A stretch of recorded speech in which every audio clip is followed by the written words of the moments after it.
এরকম লাগছে এখানে আজকে কেন লাগছে কেমন লাগছে কেমন লাগছে আজকে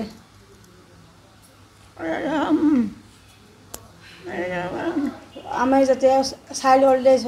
child old age and disable welfare ছ'চাইটিটো যাতে আগবঢ়াই নিব পাৰোঁ আপোনালোকৰ সহযোগিতাৰে সেয়ে কামনা কৰিছোঁ আৰু আপোনালোকৰ ওচৰত আপোনালোকে যাতে ভালকৈ আমাক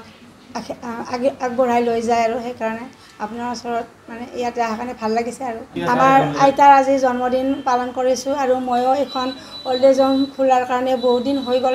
ডেৰ বছৰে হ'ল কিন্তু মানে নিউজ কৰা নাছিলোঁ সেইকাৰণে আপোনালোক অহাৰ কাৰণে খুব ভাল লাগিছে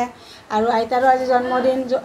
আইতা আজি ভালে আছে কালি বেয়াও হৈ যাব পাৰে মানুহৰ লাইফৰ কথা কেতিয়াও কোৱা নাযায় আৰু আইতাই বহুত মানে দুটা মই বাৰ্থডে কৰিছিলোঁ কৰাওঁতে মানে কৈছে মোৰ বাৰ্থডে নাই নেকি বহুত দুখ লাগিছে আৰু কওঁতে ছোৱালী দুটাৰ বাৰ্থডে কৰিছিলোঁ সেইকাৰণে মই আজি আইতাৰ কোনদিন কেতিয়াবা কিবা হৈ যাব পাৰে সেইকাৰণে বাৰ্থডেটো আজি ভালকৈ বনাইছোঁ আৰু আপোনালোকক মাতি পেলাই